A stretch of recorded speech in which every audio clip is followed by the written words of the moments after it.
Hello everyone, welcome back. I hope कि आप लोगों की प्रिपरेशन काफ़ी अच्छी चल रही होगी।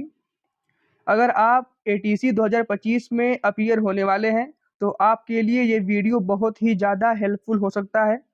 इस वीडियो में मैं ये बात करूँगा कि आप इतने कम समय में किस तरह से पढ़ाई करें कि आपका समय से पूरा सिलेबस पूरा हो जाए और आप सब कुछ रिटेन कर पाएँ, सो दैट कि एग्ज़ाम के टाइम पर आपको प्रॉब्लम ना हो और आप मैक्सिमम सही अटेम्प्ट करें। मैंने क्या किया था, मेरा क्या तरीका था पढ़ने का, वो भी मैं इस वीडियो में डिस्कस करूँगा।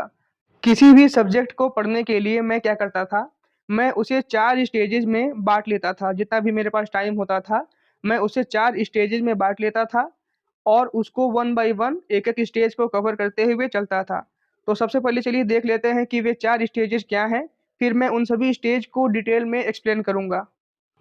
स्टेज 1 है कॉन्सेप्ट बिल्डिंग स्टेज, स्टेज 2 है क्वेश्चन प्रैक्टिस स्टेज, स्टेज 3 है सेक्शनल टेस्ट और स्टेज 4 है revision, the most important stage.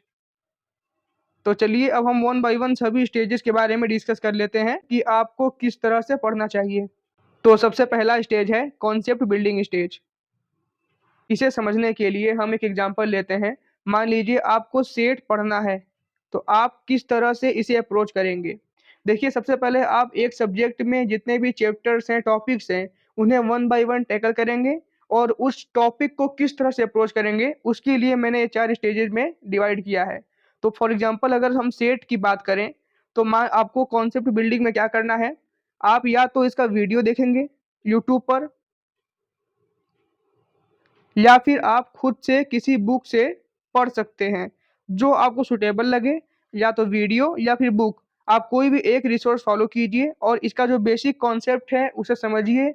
Basic जो फॉर्मूलाज हैं, जो बेसिक थ्योरी इसकी है, उस पर शॉर्ट नोट्स बनाइए और उसे अंडरस्टैंड कीजिए। इस स्टेज में आपको ये ध्यान देना है कि आपको खुद के हैंड रिटन नोट्स भी बनाने हैं, वो भी शॉर्ट नोट्स। बहुत डिटेल में नोट्स बनाने की नीड नहीं है। तो ये हो गया आपका पहला कॉन्सेप्ट बिल्डिंग स्टेज। नेक्स्ट बात करते हैं क्वेश्चन प्रैक्टिस स्टेज की। एक बार आपने अपना बेसिक कॉन्सेप्ट बिल्ड कर लिया, आपने फॉर्मूलाज नोट कर लिए, बेसिक थ्योरी नोट कर लिया, उसके बाद आपको करना है क्वेश्चन प्रैक्टिस। क्वेश्चन प्रैक्टिस के लिए आप कोई बुक फॉलो कर सकते हैं जो आपको सही लगे। एटीसी के लिए टेक्निकल और नॉन टेक्निकल दोनों के लिए आप इन दोनों बुक्स को फॉलो कर सकते हैं।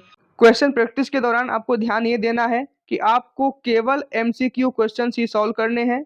कोई भी डिटेल्ड जो सब्जेक्टिव क्वेश्चन होते हैं उन्हें आपको बिल्कुल स्किप करना है।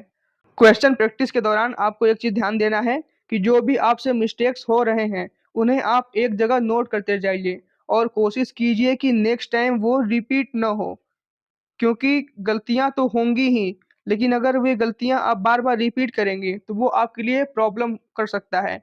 तो आपको क्वेश्चन अटेम्प्ट करना है मैक्सिमम।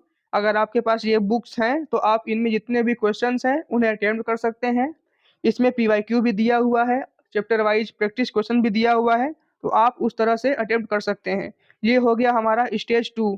अब हम नेक्स्ट स्टेज की बात करते हैं। नेक्स्ट स्टेज है स्टेज 3, सेक्शनल टेस्ट। ये काफ़ी इम्पोर्टेंट स्टेज है जो कि लोग अक्सर मिस कर देते हैं। वे सोचते हैं कि लास्ट में जब हम पूरा सब्जेक्ट पढ़ लेंगे तब जाकर हम टेस्ट लगाएँगे। ऐसा आपको नहीं करना है। मेरे इस बात को ध्यान दीजिएगा, आपको ऐसा बिल्कुल नहीं करना है। आपको अभी से टेस्ट लगाना है। सेक्शनल टेस्ट मैंने क्यों लिखा है? सेक्शनल टेस्ट मतलब कि आपने मान लीजिए सेट थ्योरी पढ़ा, तो आप उस सेट थ्योरी के क्वेश्चन प्रैक्टिस कर लिए, बेसिक कॉन्सेप्ट बिल्ड कर लिए, उसके बाद आपको उस चैप्टर का क्वेश्चन जो टेस्ट में दिया है, उसे प्रैक्टिस करना है। टेस्ट लगाने से क्या होता है कि क्वेश्चंस तो हमने प्रैक्टिस किया है, लेकिन एक फिक्स टाइम में हम क्वेश्चंस को किस तरह अटेम्प्ट करते हैं, आप क्वेश्चंस ऐसे सॉल्व कर लेंगे, लेकिन अगर आपको एक टाइम लिमिट दे दिया जाए, तो आप कुछ बेसिक्स क्वेश्चन भी गलत कर देते हैं, क्योंकि वो टाइम लिमिट आपको काफ़ी प्रेशर देता है। इसी प्रेशर से निकलने के लिए, इसी चीज़ को टैकल करने के लिए हम सेक्शनल टेस्ट आज और अभी से लगाना शुरू करेंगे। तो इसे आप बिल्कुल स्किप नहीं करेंगे।